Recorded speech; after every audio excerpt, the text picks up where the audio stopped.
எல்லாருக்கும் வணக்கம். என் பேர் அசோக். நம்ம எதை பற்றி பேச போகிறோம்னா போர்ட்ஃபோலியோ ரீபேலன்சிங் பற்றி பேச போகிறோம். இது என்ன ஒரு சின்ன ஸ்ட்ராட்டஜி தான். இப்போ பார்த்தீங்கன்னா உங்கள் போர்ட்ஃபோலியோ வந்து ஒரு 10 to 20 ஸ்டாக்ஸ் வச்சிருக்கீங்கன்னா, இல்லை டைவர்சிஃபை பண்ணி ஸ்டாக்ஸ்லேயே வச்சிருக்கீங்கன்னா, இப்போ வந்து நீங்கள் யோசிக்கலாம். சப்போஸ் இங்கே மார்க்கெட் டவுன் ட்ரெண்ட் இருக்கும்போது வந்து நிறைய இறங்க செய்யும்.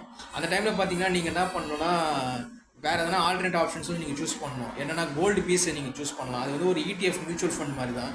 அது எப்படி பண்ணணும்னு பார்த்தீங்கன்னா, இப்போ ஸ்டாக்ஸ் நல்லா ஏறிதுன்னு வச்சுங்களேன், நீங்கள் வந்து வித்துட்டு திரும்ப அந்த மணியை வந்து சர்ப்ளஸ் மணியை வந்து வச்சிருப்பீங்க அக்கௌண்ட்டில். அந்த மணியை வேஸ்ட் பண்ணாமல் என்ன பண்ணலாம்னா ரொட்டேஷன்லாம் பண்ணலாம். அதாவது வந்து கோல்டு பீஸ் வந்து இன்வெஸ்ட்லி ப்ரொபோஷனல் டு ஸ்டாக்ஸ் தான் நான் என்னோட அனாலிசிஸ் படி. இப்போ வந்து ஸ்டாக்ஸ்லாம் ஏறிதுன்னா இந்த கோல்டு இடிஎஃப் வந்து கம்மியாக இருக்கும். இப்போ பிஸ்னஸ் ரேஞ்ச் பார்த்தீங்கன்னா இப்போ வந்து கோல்டு ஒரு நல்ல ஒரு மூவ்மெண்ட் வந்துட்டு இருக்கு.